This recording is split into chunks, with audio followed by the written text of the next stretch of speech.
नमस्कार. मी डॉक्टर जयश्री खर्चे. आज आपण बघणार आहोत भारताचे समाजशास्त्र यामधील ब्लॉक 3 सामाजिक संस्था आणि बदल. त्यातील आपण युनिट 6 आज बघणार आहोत. कुटुंब, विवाह आणि नातेसंबंध. साधारणपणे कुटुंब, विवाह आणि नातेसंबंध या 3 समाजशास्त्राच्या दृष्टीने सामाजिक संस्था मानल्या जातात. तर सामाजिक संस्था आणि बदल ह्यामध्ये कुटुंब, विवाह, नातेसंबंध यासारख्या सर्व सामाजिक संस्थांवर लक्ष केंद्रित करणार आहोत आपण आज. समाजशास्त्राच्या विद्यार्थ्यांना जनरली हे माहिती असतं की या तिन्ही संस्था सर्व समाजाच्या गाभा आहेत. या संस्थांचा मुख्य वैशिष्ट्यांबद्दल शिकणं, कोणत्याही समाजाला विशेषतः भारतातील समाज समजून घेण्यासाठी त्यांची व्याख्या कशी केली जाते आणि सामाजिक महत्व काय आहे ह्या संस्थांचं हे समजून घेणं महत्वाचं आहे. सर्वप्रथम आपण कुटुंब ही सामाजिक संस्था पाहूया. कुटुंब ह्याला इंग्रजीमध्ये फॅमिली असा शब्द आहे. तर फॅमिली हा शब्द जो आहे तो रोमन शब्द फॅम्युलस ह्यावरून घेतलेला आहे आणि लॅटिन शब्द फॅमिलिया म्हणजे घरगुती असा त्याचा शब्द होतो आणि त्यातूनच फॅमिली हा इंग्रजी शब्द तयार झालेला आपल्याला दिसतो. कुटुंब ही जी संस्था आहे ती आपल्याला सार्वत्रिक स्वरूपाची सामाजिक संस्था आहे हे लक्षात येतं. कारण इतर सामाजिक संस्थांमध्ये जसं आर्थिक संस्था आहे किंवा नातेसंबंध आहेत, यामध्ये सर्वात जुनी जी संस्था कुठली असेल तर ती कुटुंबाची आहे. कुटुंब ही एका अर्थाने एक संस्था आहे की ज्याच्यामध्ये नातेसंबंधांची चौकट तयार केली जाते आणि कुटुंबाच्या मुळाशी असलेल्या काही नियम आणि प्रक्रियांद्वारे आपल्याला समाजामध्ये कसं वागलं पाहिजे, राहिलं पाहिजे ह्याविषयी मार्गदर्शन करते आणि म्हणून कुटुंब ही जी संस्था आहे ती अत्यंत महत्वाची आहे. कुटुंबाचा एकंदर अर्थ बघताना आपल्याला विविध व्याख्या ह्या लक्षात जर घेतल्या तर कुटुंबाचा अर्थ हा अधिक योग्य प्रकारे आपल्याला लक्षात येतो. कुटुंब हा पती पत्नीचा मुलांसह किंवा जर मुलं नसतील तर कमी अधिक टिकाऊ असलेला असा संबंध असतो. अशी एक व्याख्या केली जाते. दुसरी व्याख्या अशी म्हणते की कुटुंब हे पती, पत्नी आणि मुलांनी बनलेले जैविक सामाजिक एकक आहे. यामध्ये मुख्यत्वे अविवाहित मुलांचा उल्लेख इथे केला जातो. कुटुंब ही पालक आणि मुले यांच्यातील नातेसंबंधांची व्यवस्था आहे अशी ही एक व्याख्या केली जाते. तर थोडक्यात कुटुंबामध्ये पती पत्नी हे त्यांच्या अविवाहित मुलांसोबत त्यांच्या टिकाऊ असलेल्या संबंधांवर आपण कुटुंब हे तयार होत असतं असं म्हणू शकतो, ज्याच्यामध्ये सर्वात महत्वाचा मुद्दा असतो ते जैविक नातं. कुटुंब ही सर्वात महत्वाची संस्था मानली जाते. जगातील बहुतांश लोकसंख्या कौटुंबिक घटकांमध्ये राहताना आपल्याला दिसतात. अनेकदा आपल्याला कुटुंब ही वेगवेगळ्या प्रकारची पण दिसतात. कधी कधी विभक्त कुटुंब, एकत्र कुटुंब पद्धती किंवा विस्तारित कुटुंब अशा वेगवेगळ्या प्रकारचे कुटुंब आपल्याला बघता येतात. कुटुंबात आढळणारे विशिष्ट स्वरूप आणि वागणुकीचे काही नमुने जगाच्या विविध देशांमध्ये आणि देशामधली जी भिन्नता आहे ते दर्शवण्यासाठी मार्गदर्शक आपल्याला ठरतात. ही भिन्नता मुख्यत्वे आपल्याला त्यांच्या वागणुकीच्या नमुन्यांवरून किंवा विशिष्ट प्रकारचे कुटुंब निर्माण करून आपल्याला ह्या भिन्नतांना जाणून घेता येतं. कुटुंबाची ठळक वैशिष्ट्ये. कुटुंब ह्याची काही ठराविक वैशिष्ट्ये की जी आपल्याला जगाच्या कुठल्याही कानाकोपऱ्यामध्ये जी कौटुंबिक व्यवस्था दिसते त्याच्यामध्ये तुम्हाला ही कुटुंबाची ठळक वैशिष्ट्ये दिसून येतात. तर ह्यामध्ये मुख्यत्वे सार्वत्रिकता, युनिव्हर्सॅलिटी हे एक कुटुंबाचं ठळक वैशिष्ट्य आपल्याला दिसून येतं. सार्वत्रिकता ह्याच्यासाठी की वैश्विक स्तरावर सामाजिक एकक असलेली कुटुंब व्यवस्था ही आपल्याला समान दिसून येते, की ज्याच्यामध्ये कुटुंबाची जी व्याख्या आपण केलेली आहे, की जिथे अ, पती, पत्नी आणि त्यांची विवाहित किंवा अविवाहित मुलं आपल्याला राहताना दिसून येतात. जर अविवाहित मुलं जेव्हा असतात, तेव्हा आपण ते छोटे कुटुंब किंवा विभक्त कुटुंब असं म्हणतो आणि जर ह्याच कुटुंबामध्ये आई-वडील, त्यांची विवाहित मुलं आणि पुन्हा त्यांची मुलं म्हणजे नातवंड अशा पद्धतीने जर सगळं एकत्र कुटुंब असेल, त्याचबरोबर भावंड एकत्र असतील, तर त्याला आपण एकत्र कुटुंब पद्धती असं म्हणतो. तर सार्वत्रिकता हे वैश्विक सामाजिक एकक आहे कुटुंबाचं आणि प्रत्येक युगामध्ये, प्रत्येक समाजामध्ये अस्तित्वात असलेलं आपल्याला दिसतं. प्रत्येक व्यक्ती ही कोणत्या ना कोणत्या कुटुंबाची अ, सदस्य असलेली आपल्याला दिसून येते. दुसरी गोष्ट असते, की आपल्याला कुटुंबामध्ये बदल करता येत नाही. जसं केवळ स्त्री ला आपण म्हणू शकतो, की तिचं मूळ कुटुंब सोडून हे दुसऱ्या ठिकाणी जेव्हा ती राहायला जाते, तेव्हा ती एखाद्या नवीन कुटुंबाची मेंबर झालेली असते. तर अशा पद्धतीने आपल्याला विवाहाच्या माध्यमातून अ, कुटुंब हे आपल्याला त्या अर्थाने आपल्याला थोडासा त्यामध्ये कुटुंब व्यवस्थेमध्ये थोडा बदल होताना आपल्याला दिसतो. अ, दुसरं जे ठळक वैशिष्ट्य आहे कुटुंब ह्या संस्थेचं, सामाजिक संस्थेचं, ते आहे आर्थिक तरतूद. प्रत्येक कुटुंब काही प्रकारची आर्थिक तरतूद ही करत असते, की जेणेकरून कुटुंबातील सर्व सदस्यांच्या ज्या काही मूलभूत गरजा आहे, अन्न, वस्त्र, निवारा, शिक्षण ह्या गरजा कुटुंबामध्ये भागवता येतात आणि म्हणून अ, व्यक्तीच्या अस्तित्वासाठी कुटुंब ही अत्यंत महत्वाची सामाजिक संस्था आहे, हे आपल्याला इथे अधोरेखित करता येतं. म्हणून आर्थिक तरतूद हे पण कुटुंबाचं एक ठळक वैशिष्ट्य आहे. मर्यादित आकार कुटुंब हा सगळ्यात लहान अ, नात्यांचा गट मानला जातो. सगळ्यात कमी जिथे नाती आपल्याला दिसतात अ, ती आपल्याला कुटुंब या संस्थेमध्ये दिसतात, की मुळामध्ये पती, पत्नी आणि त्यांच्या अविवाहित मुलांनी बनलेला हा जो काही कुटुंब संस्थेचा कुटुंबाचा आकार असतो, तो तयार होत असतो. आकाराने मर्यादित आहे, पण त्याचे सदस्यत्व एकतर विवाहाशी संबंधित असलेल्या लोकांपुरतंच मर्यादित असू शकतं. त्यामध्ये विवाहाच्या बाहेर विवाहाच्या व्यतिरिक्त जी नाती जोडली गेलेली आहेत, त्यांचाही समावेश होतो. पण परंतु विवाहाच्या व्यतिरिक्त जी आपली नातेसंबंध तयार होतात, जसे सासू-सुना किंवा सासरची मंडळी, माहेरची मंडळी ह्या मध्ये आपण म्हणू शकतो, की कुटुंब जे आहे ते विस्तारित होत असतं. परंतु विवाहाच्या संबंधातून जे निर्माण झालेलं आई-वडील आणि मुलांचं जे नातं असतं, त्या केसमध्ये आपल्याला मर्यादित आकार कुटुंबाचा दिसून येतो. पुढचं जे ठळक वैशिष्ट्य आहे, याचं ते भावनिक आधार. कुटुंबातील सदस्य जे आहे ते भावनिकरित्या एकमेकांशी नेहमी जोडलेलेच असतात. एकमेकांना दुःख, सुख वाटून घेत असतात आणि म्हणून व्यक्तीच्या अस्तित्वामध्ये भावनिक आधार जो तुम्हाला कुटुंबातून मिळतो, त्याचा जे महत्त्व आहे, त्याची जी भूमिका आहे, ती अत्यंत महत्त्वाची आहे. अ, पुढचा जे ठळक वैशिष्ट्य आहे ते सामाजिक नियम असं आहे. कुटुंबामध्ये सदस्यांना सामाजिकीकरणाच्या प्रक्रियेमध्ये सामाजिक नियम, चालीरीती आणि सामाजिक आचरण पाळण्याचे प्रशिक्षण दिले जात असते. ज्याला आपण सामाजिकीकरणाची प्रक्रिया असं म्हणत असतो.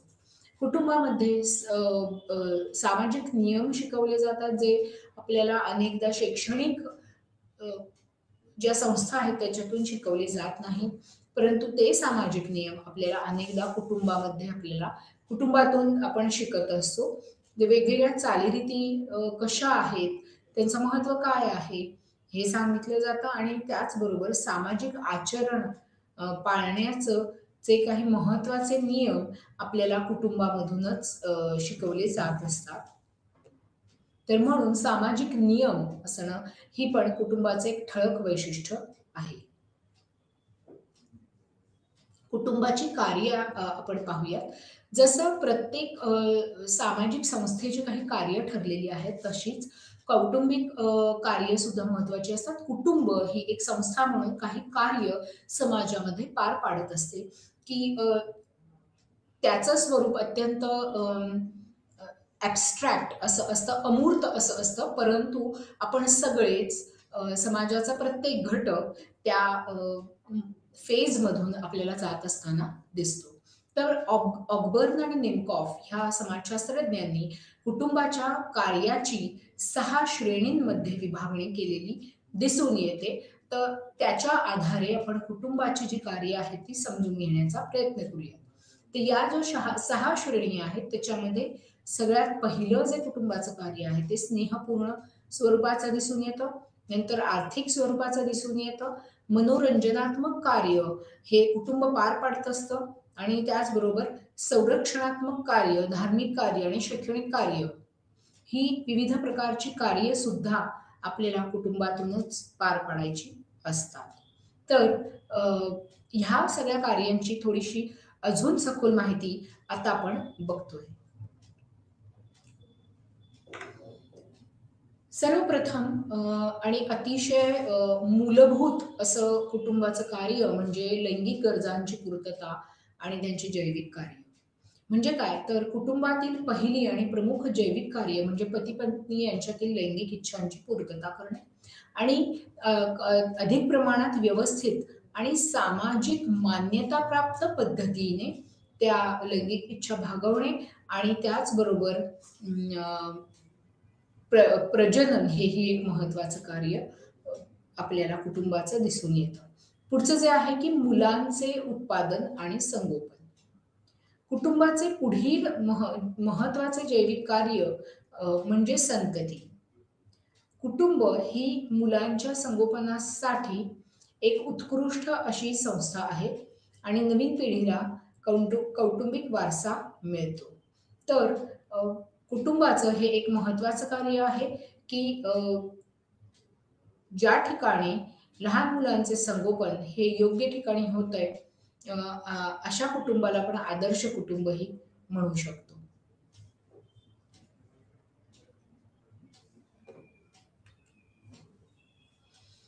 अ, पुढचं जे कुटुंबाचं कार्य आहे ते आहे घर आणि किमान मूलभूत सुविधांची तरतूद किंवा आर्थिक कार्य. तर कुटुंब आपल्या सदस्यांना अन्न, वस्त्र, निवारा देऊन काही मूलभूत सुविधा आणि गरजा एका ठराविक मर्यादेपर्यंत पूर्ण करत असते. ह्यामध्ये अ, लहान मुलं जर असतील तर त्यांच्या शिक्षणाचा, त्यांच्या आरोग्याचा, त्याचबरोबर अन्न, वस्त्र, निवारा, शिक्षण, आरोग्य अशा विविध ज्या जबाबदाऱ्या असतात त्या घरामध्ये पार पाडल्या जातात आणि त्याच्यातूनच एक उत्तम अशी व्यक्ती ह्याच्यातून तयार होताना आपल्याला दिसते. प्रेम आणि सहानुभूती किंवा मानसिक कार्य जे असतं ते खूप महत्वाचं आहे. कुटुंबातील सर्व सदस्यांनी एकमेकांना भावनिक आधार, त्याचबरोबर सहानुभूती आणि काळजी घेण्याची वृत्ती, स्थैर्य आणि सुरक्षा प्रदान करणे अपेक्षित आहे. उदाहरणार्थ मुलांना त्यांच्या पालकांकडून खूप प्रेम व आपुलकीची आवश्यकता असते. पती-पत्नीला एकमेकांकडून प्रेमाची अपेक्षा असते. कुटुंबातील सदस्यांकडून वृद्धांना प्रेम आणि आपुलकी हवी असते. तर हे वेगवेगळ्या स्तरावरचं प्रेम आणि मानसिक कार्य पुरवण्याची व्यवस्था जी आहे ती आपल्याला कुटुंबामध्ये अ, असलेली दिसते. आता अ, त्याच्याच अनुषंगाने जर आत्ताच्या बदलत्या सामाजिक परिस्थितीचा विचार केला, तर ही जी कार्य आहेत ती काही प्रमाणात खूप मोठ्या प्रमाणावर बदललेली आपल्याला दिसतात. जसं घरातील जी तरुण मंडळी आहेत, मुलगा आणि सून किंवा मुलगी आणि जावई हे दोघेही आज अ, अनेकदा पैसे कमवण्यासाठी म्हणून त्यांना काम करावं लागत असतं. तर त्याच्यामुळे मुलं अनेकदा पाळणाघरामध्ये राहत असतात. परंतु ह्या सगळ्या अं, एकंदर परिस्थितीमध्ये मुलांवर ह्याचा आपल्याला परिणाम होताना काही प्रमाणात दिसत असेलच आणि परंतु भावनिक आधाराचं, सहानुभूतीचं आणि काळजीचं जी वृत्ती आहे, ती आपल्याला ह्यामध्ये इतकी पटकन दिसून येत नाही. कारण बदलता जो समाज आहे त्याच्यामध्ये आई-वडिलांचा मुलांना मिळणारा वेळ हा नक्कीच कमी झालेला आहे, असं आपण म्हणू शकतो.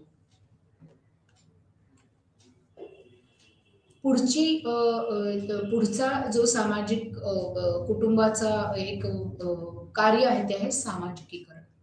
समाजीकरण जे आहे ते कुटुंबाचं सर्वात महत्त्वाचं कार्य आहे. समाजीकरण कुटुंबाद्वारे मूल भाषा, चालीरीती, परंपरा, शिष्टाचार, नियम आणि अ, सामाजिक भूमिका ही शिकू शकते. हे कुटुंब नवीन पिढीचे सामाजिकीकरण करते आणि समूहाच्या नैतिक कल्पना त्यांच्या सदस्यांपर्यंत पोहोचवते. तरुणांचे संरक्षण. तरुणांचे संरक्षण म्हणजे कुटुंबाचे अत्यावश्यक कार्य म्हणजे प्रत्येक सदस्याला करता येणं हे आहे. तरुणांचं संरक्षण कुटुंबाचे आवश्यक कार्य म्हणजे नवजात बाळापासून वृद्धांपर्यंत प्रत्येक सदस्याला कोणताही धोका न पत्करता त्यांचे संरक्षण आणि शारीरिक काळजी देणे हा असू शकतो.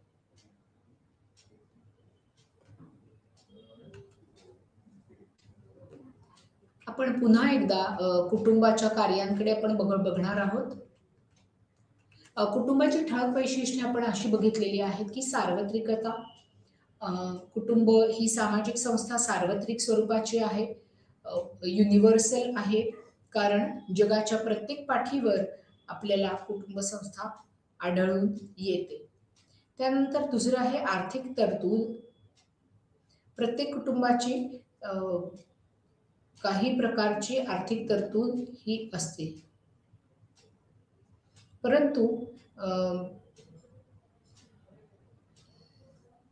परंतु आपल्याला असं दिसून येतं, की ही जी आर्थिक तरतूद आहे, ती कुटुंबातील मूलभूत गरजा कुटुंबातील सदस्यांना भागवता येतील अशा पद्धतीने ती तरतूद आपल्याला केलेली दिसते. मर्यादित आकार. कुटुंब हा सगळ्यात लहान असलेला नात्यांचा गट मानला जातो. ह्याच्यामध्ये मुळात पती-पत्नी, त्यांची अविवाहित मुलं ह्यांचा समावेश होतो, ज्याला आपण न्यूक्लिअर फॅमिली म्हणजेच विभक्त कुटुंब पद्धती असंही म्हणतो. सामाजिक नियम. कुटुंबात सदस्यांना सामाजिकीकरणाच्या प्रक्रियेत सामाजिक नियम, चालीरीती आणि सामाजिक आचरण पाळण्याचे प्रशिक्षण दिले जाते.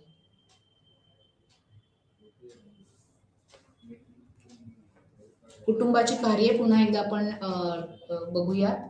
तर ऑकबर्न आणि निमकॉफ यांची आपण कुटुंबाची कार्य यांनी केलेली विभागणी पाहिलेली आहे.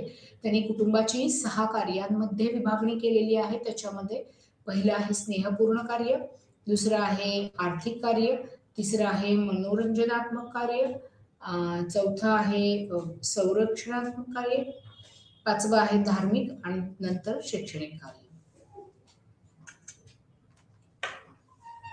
सर्वप्रथम जे आपण कुटुंबाचं कार्य बघतोय त्याच्यामध्ये लैंगिक गरजांची पूर्तता आणि जैविक कार्ये. कुटुंबातील पहिली आणि प्रमुख जैविक कार्ये म्हणजे पती पत्नी यांच्यातील लैंगिक इच्छा व्यवस्थित आणि सामाजिक मान्यतेच्या दृष्टीने पूर्ण करणे हे कुटुंबाचं सगळ्यात पहिलं कार्य. दुसरं मुलांचं उत्पादन आणि त्यांचं संगोपन. कुटुंबाचे पुढील महत्वाचे जैविक कार्य जे आहे ते म्हणजे संतती. प्रजनन हेही महत्वाचं कार्य आहे कुटुंबाचं. कुटुंब ही मुलांच्या संगोपनासाठी एक उत्कृष्ट संस्था आहे आणि नवीन पिढीला कौटुंबिक वारसा जो मिळतो तो ह्याच गोष्टींचा मिळत असतो.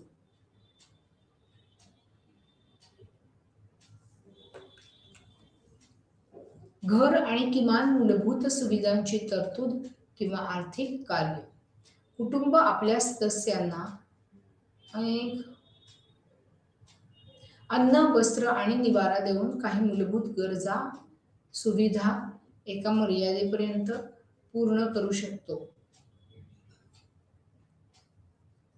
त्याचबरोबर प्रेम आणि सहानुभूती किंवा मानसिक कार्य.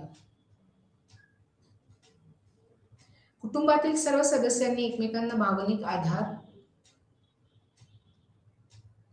कुटुंबातील सर्व सदस्यांनी एकमेकांना भावनिक आधार, सहानुभूती आणि काळजी घेण्याची वृत्ती आपल्याला दिसून येते आणि त्याच्याचमुळे स्थैर्य आणि सुरक्षा प्रदान केली जाते कुटुंबातील सदस्यांना.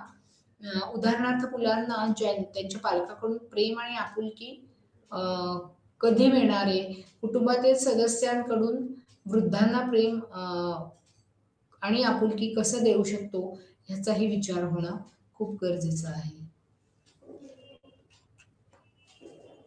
सगळ्यात महत्वाचं जे कार्य आहे ते आहे सामाजिकीकरणाचं. कुटुंबाचे सर्वात महत्वाचे सामाजिक कार्य म्हणजे सामाजिकीकरण. कुटुंबाद्वारे मूल वेगवेगळ्या चालीरीती, परंपरा, शिष्टाचार, नियम, मूळ भाषा हे सगळं शिकत असतो. त्याचबरोबर नियम आणि मूल्य, श्रद्धा आणि समाजाच्या सामाजिक भूमिका शिकू शकतो. हे कुटुंबच नवीन पिढीचे सामाजिकीकरण करत असते. समूहाच्या नैतिक कल्पना त्यांच्या सदस्यांपर्यंत पोहोचवते. पुढचं जे आहे ते तरुणाचं संरक्षण. कुटुंबाचे अत्यावश्यक कार्य म्हणजे नवजात बाळापासून ते वृद्धांपर्यंत त्या सदस्यांना कुठलाही धोका न पत्करता त्यांचे संरक्षण आणि शारीरिक काळजी घेणे हे आहे.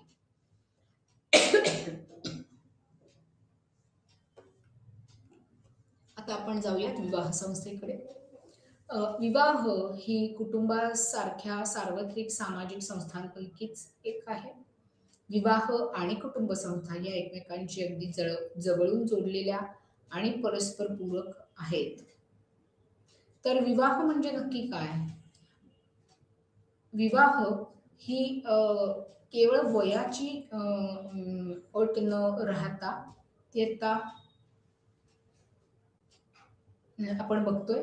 विवाह ही जी कुटुंबासारख्या सार्वत्रिक सामाजिक संस्थांपैकी जी संस्था आहे ते एकमेकांशी खूप जोडल्या आहेत. जसं कुटुंब किंवा नातेसंबंधांच्या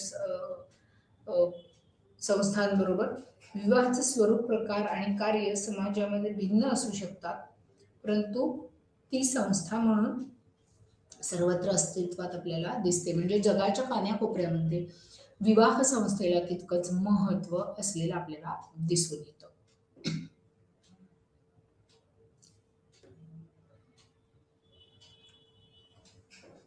विवाहाची व्याख्या आपण आज बघणार आहोत. समाजशास्त्राच्या कॉलिन्स डिक्शनरीमध्ये असं नमूद केलेलं आहे की विवाह हा एक प्रौढ पुरुष आणि प्रौढ स्त्री यांच्यातील सामाजिक मान्यता आहे आणि काही वेळा कायदेशीररित्या मान्यता आपल्याला असलेली दिसते. तर हॉर्टन आणि हंट यांच्या मते विवाह हा एक मान्यताप्राप्त सामाजिक नमुना आहे की ज्यामुळे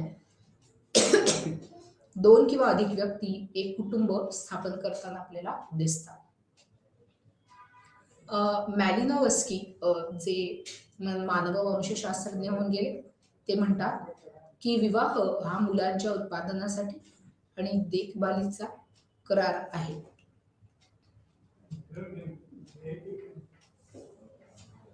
जोडीदार कसा निवडावा किंवा जोडीदारावर काय निवडीचे नियम असतात घातलेले तेही आपल्याला लक्षात घेणं गरजेचं आहे.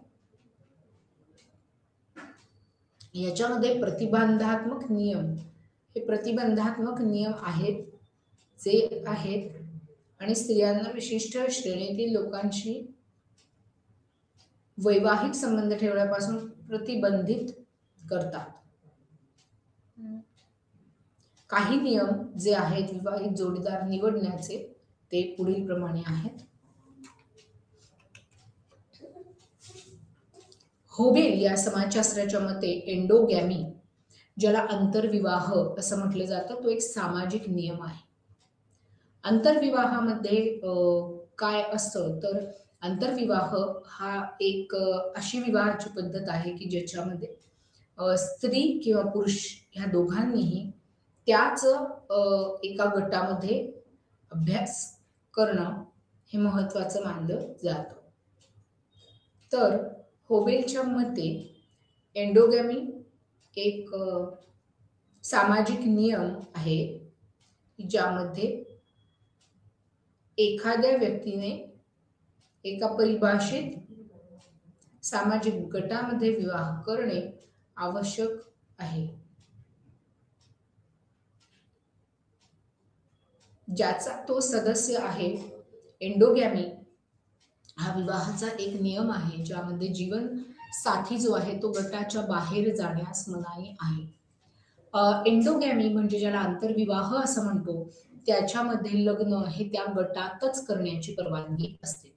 मग तो गट कधी कधी जात असू शकते, वर्ग, जमात, वंश, धार्मिक गट किंवा अजून अनेकसे उदाहरणं मी तुम्हाला देऊ शकते की होबेलच्या मते एंडोगॅमी हा सामाजिक नियम आहे ज्यामध्ये एखाद्या व्यक्तीने परिभाषित सामाजिक गटांमध्ये विवाह करणे महत्वाचे मानले जाते. एंडोगॅमी हा विवाहाचा एक नियम आहे. लग्नाला फक्त गटातच परवानगी आहे.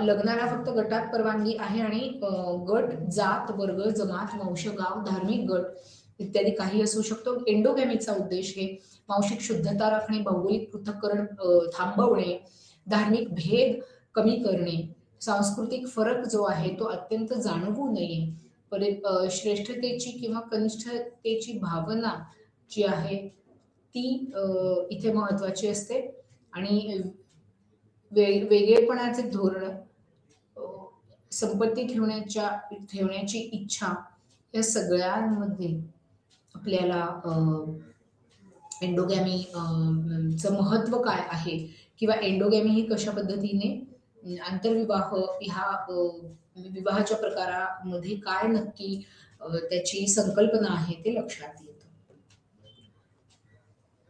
होबेल यांच्या मते एक्झोगॅमी म्हणजे बहिर्विवाह हा सामाजिक नियम आहे. एखाद्या व्यक्तीला परिभाषित सामाजिक गटामध्ये विवाह करण्यास प्रतिबंध करतो त्याची ती किंवा तो सदस्य आहे. एंडोगॅमी नियमाचे विरुद्ध स्वरूप आहे. एक्झोगॅमी ज्याला म्हणतो म्हणजेच बहिर्विवाह ही परंपरा जी आहे ती गटाबाहेरील कोणाशीही लग्न आपल्याला करावं लागतं. बहिर्विवाह जे आहे ते हिंदूंमध्ये आढळून येणारे सपिंड किंवा सगोत्र विवाह असे असू शकतात की ज्याच्यामध्ये बहिर्विवाह केलाच जातो. सपिंड किंवा सगोत्र विवाह हे मान्य नाही. पुढची जी संकल्पना आहे ती हायपरगॅमीची आहे. हा विवाहाचा एक प्रकार आहे की ज्यामध्ये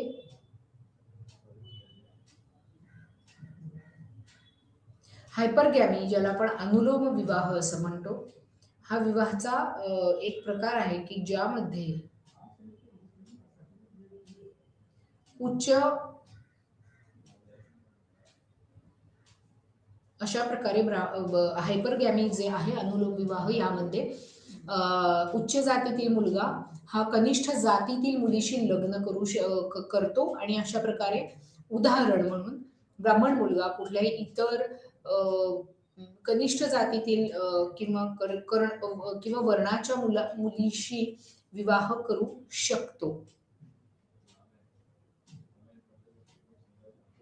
प्रतिलोम विवाह यामध्ये विवाहाचा एक प्रकार आहे ज्यामध्ये कनिष्ठ जातीतील मुलगा व उच्च जातीतील मुलीशी लग्न करतो.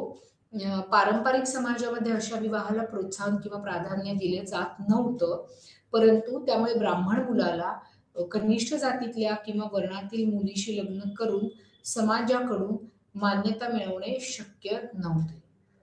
तर हायपरगॅमी आणि हायपोगॅमी या दोन्ही संकल्पनांमध्ये थोडीशी तयारी ठेवा, कारण ह्यामध्ये प्रश्न सुद्धा तुम्हाला असे विचारले जाऊ शकतात की हायपोगॅमी म्हणजेच प्रतिलोम विवाह म्हणजे कनिष्ठ जातीतील मुलगा व उच्च जातीतील मुलगी यांचा विवाह होत असतो.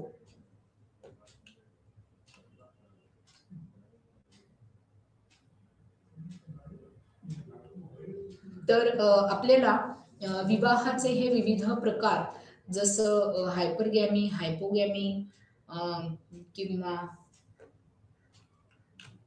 आपण वेगवेगळे जे विवाहाचे प्रकार आहेत, एंडोगॅमी आहे, एक्झोगॅमी आहे, हे आपल्याला समजून घ्यायला सोपं होतं.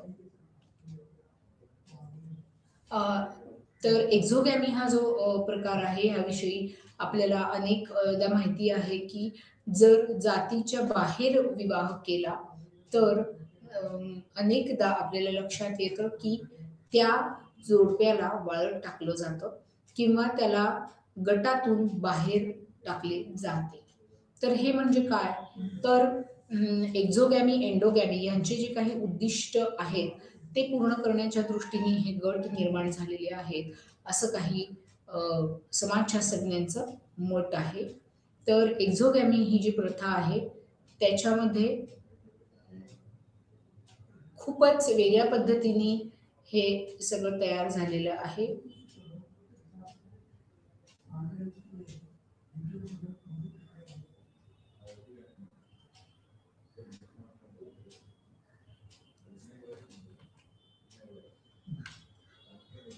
आता पुन्हा आपण एकदा विवाह संस्थेबद्दल जाणून घेऊया. विवाहाचं सार्वत्रिकरण हे खूप महत्वाचं आहे. आता सध्याच्या काळातील विवाह संस्थेबद्दल बोलायचं झालं तर त्याच्यामध्ये विवाह संस्थेमध्ये झालेले बदल हेही आपल्याला इथे जाणून घेणे महत्वाचं आहे. तर जे आहेत विवाह संस्थेमध्ये जे बदल झालेले आहेत त्याच्यामध्ये एका बाजूला विवाहाची संकल्पना आपल्याला बदलताना दिसतीये. मोठ्या प्रमाणावर कोर्टात जाऊन वकिलामार्फतही विवाह चालवले जातात आणि दुसऱ्या बाजूला आपल्याला एकंदरच विवाह संस्थेमध्ये बदल होताना दिसतोय.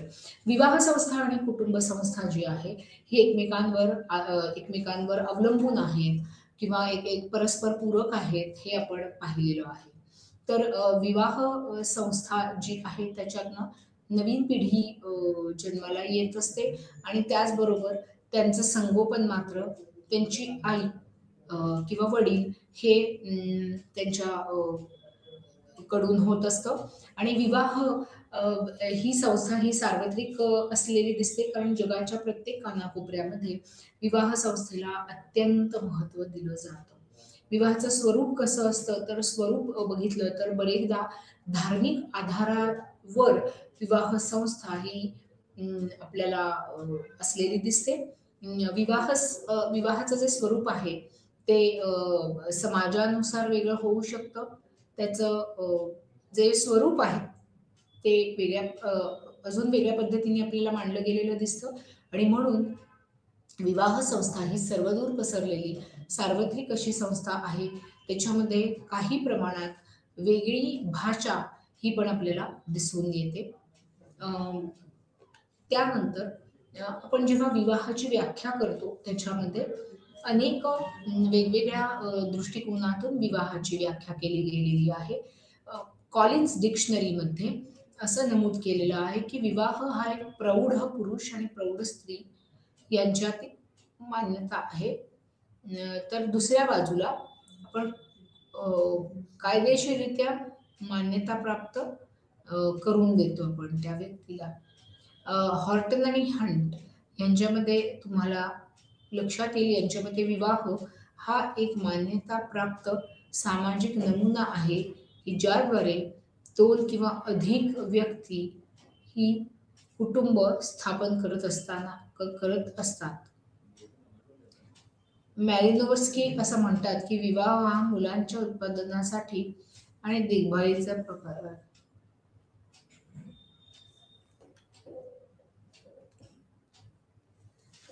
प्रत्येक विवाहामध्ये जोडीदार निवडण्याचे वेगवेगळे नियम आहेत. आणि हे समाजानुसार बदलत जातात. काही ठिकाणी प्रतिबंधात्मक नियम हे अत्यंत कडकपणे पाळले जातात. तर त्याच्यात मध्ये काही अत्यंत कडक पद्धतीने हे नियम पाळण्याची अटच घातली जाते. ज्याच्यामध्ये हे प्रतिबंधात्मक नियम कुठले आहेत, तर आपल्याला ए अ, बहिर्विवाह आंतरविवाह हा जो आहे, तो आपल्याला त्या एका ठराविक गटामध्येच विवाह करण्याची परमिशन देतो किंवा विवाह करण्यासाठी आग्रह करतो. परंतु ह्या व्यतिरिक्त एंडोगॅमी हा विवाहाचा एक प्रकार आहे.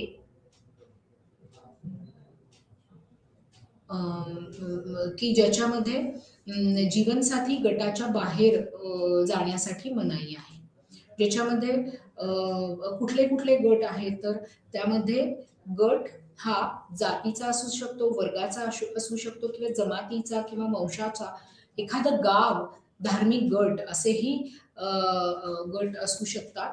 तर एंडोगॅमी म्हणजेच आंतरविवाहाचा उद्देश स्पष्टपणे कुठला होता, तर वांशिक शुद्धता राखणे, भौगोलिक पृथक्करण होणे, त्याचबरोबर श्रेष्ठता, कनिष्ठतेची भावना भावना जी आहे ती वेगवेगळ्या प्रकारे अ, आपल्याला बघता येते, की वेगळेपणाचे धोरण समूहामध्ये संपत्ती न ठेवण्याची इच्छा जी आहे तीही निर्माण होऊ शकते. तर म्हणून आपल्याला होबेलचे जे 6 नियम आहेत ते आपल्याला बघणं गरजेचं आहे. हे झालं आंतरविवाहाविषयी. जर आपण बहिर्विवाहाचा विचार केला, तर त्यामध्येही काही नियम हे अजूनही पाळले जाताना दिसतात.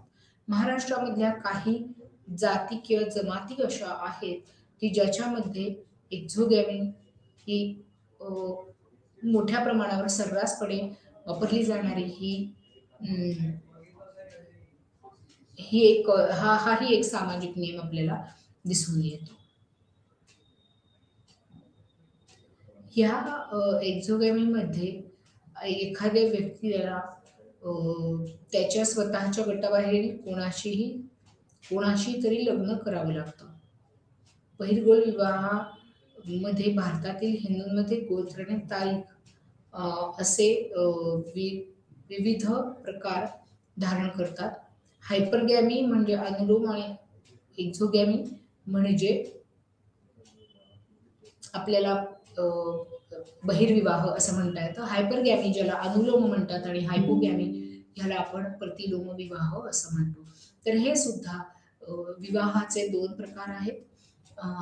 अनुलोम विवाहामध्ये उच्च जातीतील मुलगा कनिष्ठ जातीतील मुलीसोबत लग्न करू शकतो.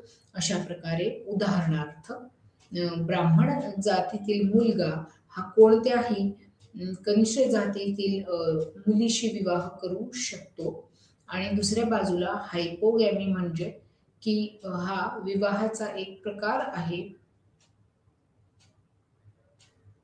ज्यामध्ये खालच्या जातीतील मुलगा आणि उच्च जातीतील मुलीशी लग्न करतो. पारंपरिक समाजात अशा विवाहाला प्रोत्साहन व प्राधान्य दिले जात नव्हतं. म्हणजे आधी पारंपरिक समाजामध्ये एक्झोगॅमस हायपोरगॅमस मॅरेजेस वर नॉट अलाउड. परंतु नंतर ज्या पद्धतीने अ, ही सगळी ही सगळी जी हे सगळे प्रकार जे आहेत ते अस्तित्वात आलेले आपल्याला दिसतात. त्याच्यामध्ये सगळ्यात महत्त्वाचं म्हणजे की पारंपरिक समाजात अशा विवाहाला प्रोत्साहन किंवा प्राधान्य दिलं जातं. त्यामुळे ब्राह्मण मुलीला खालच्या जातीतील अ, व्यक्ती शोधणं हे अत्यंत अवघड जातं. अं, वर्णातील मुलाशी लग्न करून समाजाकडून मान्यता मिळवणे हे शक्य नाही.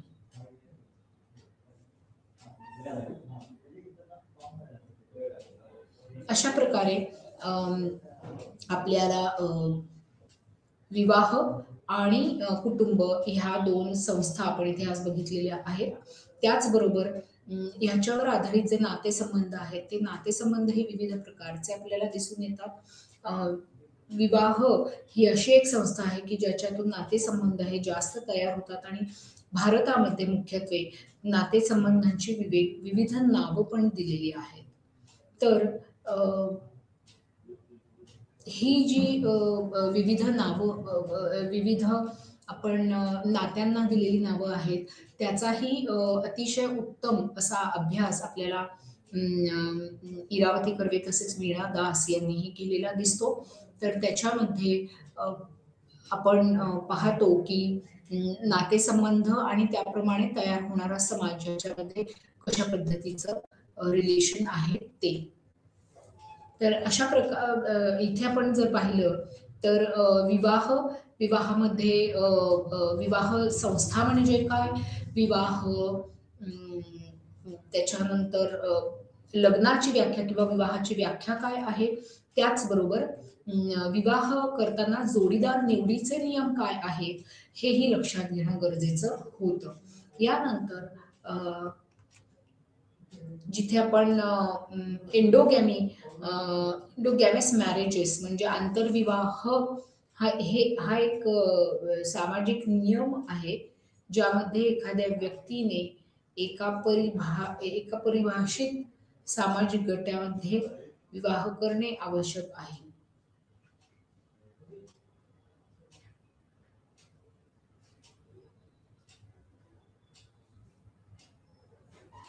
यानंतर आपण जेव्हा म्हणतो की एंडोगॅमीचा उद्देश हा अगदी स्पष्टपणे वांशिक शुद्धता राखणे, श्रेष्ठतेची किंवा कनिष्ठतेची भावना, वेगळेपणाचे धोरण, समूहामध्ये संपत्ती ठेवण्याची इच्छा, अशा वेगवेगळ्या स्तरांवर आम्ही ते आपण सर्व्हे आपण करतो आणि त्याचबरोबर विवाहाचे जे विविध प्रकार आहेत त्याच्याकडे आपण लक्ष देतो. तर अशा पद्धतीने विवाह आणि कुटुंबाचे विविध प्रकार, विवाहाचे विविध प्रकार आपण इथे पाहिलेले आहेत. यामध्ये अ, अ, इथे उदाहरण द्यायचं झालं तर यावर अनेक सामाजिक नियम, सामाजिक बंधनं आपल्याला विवाहामार्फत व्यक्तीवर घातलेली दिसतात. हिच्यामध्ये केवळ व्यक्तीवर नाही तर तिथे बरेचदा स्त्री आणि पुरुष यांच्यावर असलेले नियम हे वेगवेगळे असलेले आपल्याला दिसतात आणि म्हणून अ, ह्या संकल्पनांचा आपल्याला अभ्यास करणं हे अत्यंत गरजेचं आहे. तर नातेसंबंध जेव्हा आपण म्हणतो, तेव्हा नातेसंबंधांचीही काही कार्य असू शकतात. जसं कुटुंबामध्ये जी वेगवेगळी नातेसंबंध तयार होतात, त्यांनाही विविध प्रकारची नावं आपल्याला दिलेली दिसतात. तर त्याच्यामध्ये तुमचे रक्तसंबंध महत्त्वाचे असतात. विवाह संबंधातून निर्माण झालेले आपल्याला सामाजिक संबंध असतात. त्याचबरोबर मित्रपरिवार हाही आपल्याला तयार झालेला दिसतो. तर अशा प्रकारे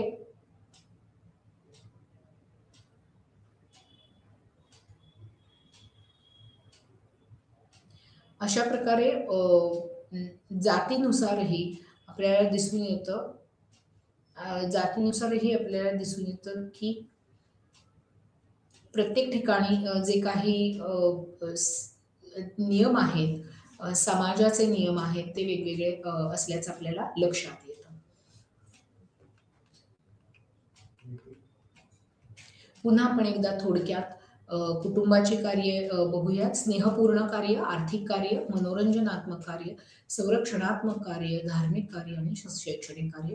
कुटुंबामध्ये ही विविध कार्य आपल्याला दिसून येतात. त्याच्यावर आपण एकदा पटकन नजर घालूया.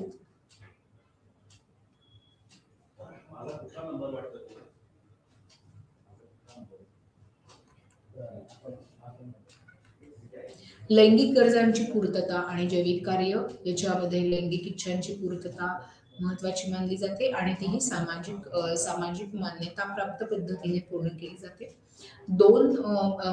दुसरं जे कार्य आहे त्याला आपण मुलांचे उत्पादन आणि संगोपन म्हणजे प्रजनन आणि संगोपन.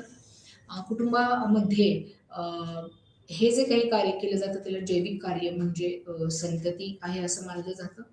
कुटुंब ही मुलांच्या संगोपनासाठी एक अत्यंत महत्वाची उत्कृष्ट अशी संस्था आहे. नवीन पिढीला कौटुंबिक वारसा जो आहे तो आपल्याला मिळताना दिसतो. घर आणि किमान मूलभूत सुविधांची जी तरतूद आहे, आर्थिक कार्य आहे, ते आपल्याला इथे होताना दिसतं. कुटुंब आपल्या सदस्यांना अन्न, वस्त्र, निवारा आणि काही मूलभूत सुविधा ह्या एका गरजेपर्यंत आणि काही इतर गरजा ह्या एका मर्यादेपर्यंत पूर्ण करण्यासाठी सहाय्यभूत ठरतं.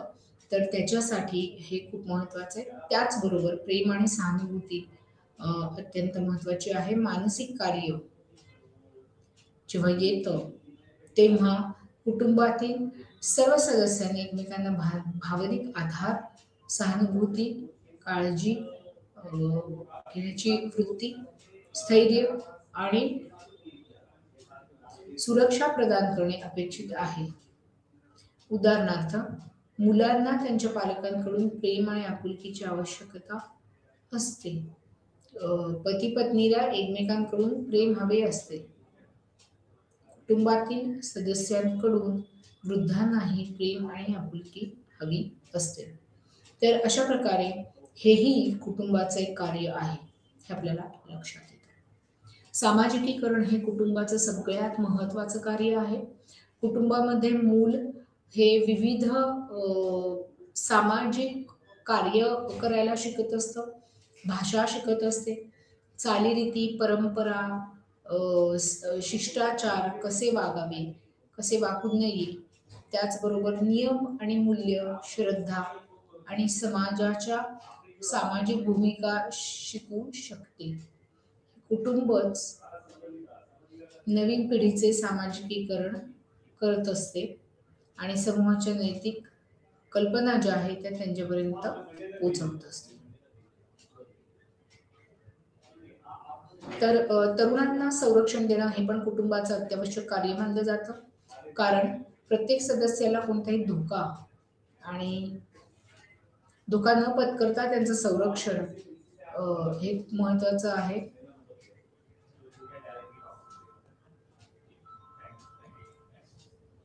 विवाह संस्थेविषयी आपण ऑलरेडी बऱ्याचशा गोष्टींवर आपण चर्चा केलेली आहे. लग्नाची व्याख्या आपण बघितलेली आहे. विवाह म्हणजे एक मान्यता प्राप्त सामाजिक नमुना आहे ज्याद्वारे 2 किंवा अधिक व्यक्ती हे कुटुंब स्थापन करताना दिसतात. आणि विवाह हा मॅलिनोव्स्की यांच्या मते प्रजननासाठी आणि त्यांच्या देखभालीसाठी केलेला स्त्री आणि पुरुषांमधील करार आहे असं आपल्याला असलेलं दिसतं. विवाहित जोडीदाराविषयीचे नियम आपण पाहिले. त्याच्यामध्ये प्रतिबंधात्मक नियम कुठले येतात बघा, ते पण आपण बघितले. प्रतिबंधात्मक नियम ह्याच्यामध्ये पुरुष आणि स्त्रियांना विशिष्ट श्रेणीतील लोकांशी वैवाहिक संबंध ठेवण्यापासून प्रतिबंधित करणे हा मूळ उद्देश आहे. असे काही नियम अनेक आपल्याला असलेले दिसून येतात.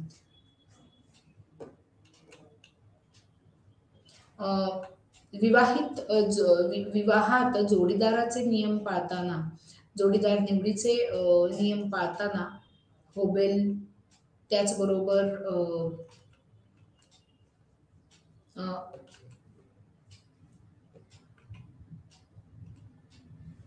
कॉलिन्स, हॉर्टन आणि हंट, मॅलिनोव्स्की यांच्या व्याख्यांचा अत्यंत उपयोग होतो. त्याचबरोबर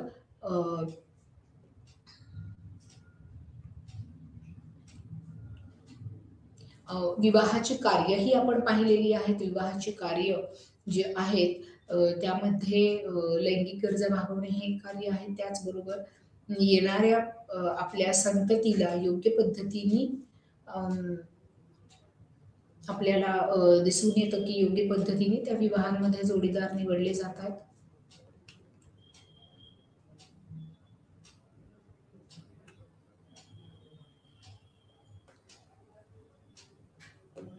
एंडोगॅमी हाही एक विवाहाचा प्रकार आहे. एंडोगॅमी म्हणजे आपल्याला आंतरविवाह म्हणता येतं.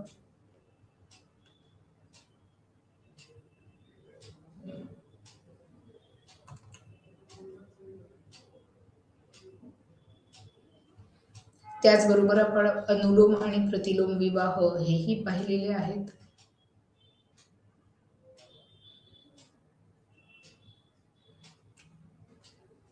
अशा प्रकारे आपलं जे आजचं जे युनिट आहे ते संपलेलं आहे आपल्याला दिसतंय.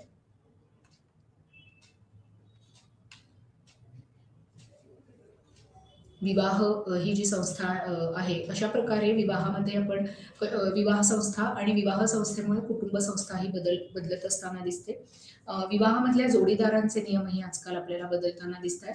एंडोगॅमस किंवा एक्झोगॅमस ही जी संस्था हे जे 2 काही प्रकार आहेत, त्याच्यामध्ये एंडोगॅमस म्हणजे आंतरविवाहांची संख्या कमी होऊन आपल्याला बहिर्विवाहांची संख्या ही वाढताना आपल्याला दिसत आहे. त्याचबरोबर विवाहामध्ये विवाहामध्ये अनेक बदल होऊन विवाहाची संकल्पनाच अ, ही बदलत आहे. विवाह किंवा लग्न हे काही ग्रामीण भागामध्ये मोठ्या प्रमाणावर अजूनही अत्यंत महत्त्वाची संस्था मानली जाते.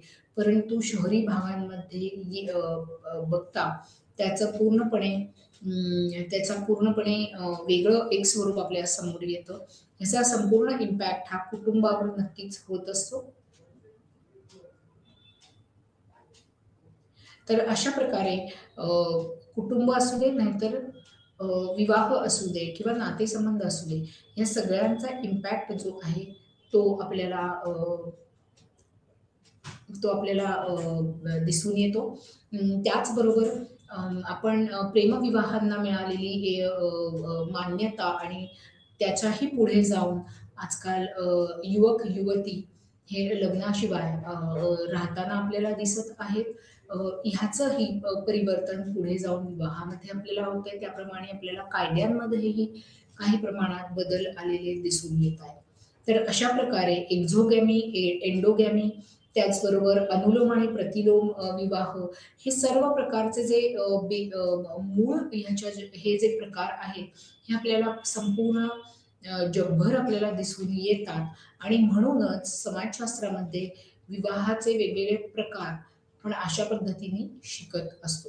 तर हे खूप महत्वाचं आहे इथे, की याच्यामध्ये अनेकदा अं, अ, कुटुंब जे आहे हेही विवाहावर आधारित असतं. परंतु कुटुंबाची सुद्धा आत्ताची एकंदर सिच्युएशन पाहता ती खूप वेगळ्या पद्धतीची कुटुंब, मोठ्या विभक्त कुटुंब पद्धती ही जास्त प्रमाणात निर्माण झालेली दिसते आणि एकत्र कुटुंब पद्धती ही जवळ-जवळ नष्ट होते की काय अशी भीती आपल्याला वाटून जात आहे. परंतु हे म्हणताना एकत्र कुटुंब पद्धती नसल्यामुळे वृद्धांच्याही समस्या आज आपल्याला वाढताना दिसत आहेत.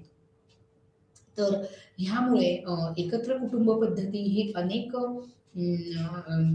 बाजूंनी ही जास्त चांगल्या पद्धतीने समाजामध्ये काम करते, असं काही समाजशास्त्रज्ञांचं मत आपल्याला असलेलं दिसतं. परंतु आता कुटुंब किंवा विवाह ह्या बाबतीमध्ये नवीन किंवा तरुण पिढी जी आहे, ही अत्यंत वेगळ्या पद्धतीने ह्या सगळ्या गोष्टींकडे पाहते आणि त्याचप्रमाणे त्यांचं सामाजिक आयुष्य जे आहे ते अं, आपल्याला तयार होताना दिसतात.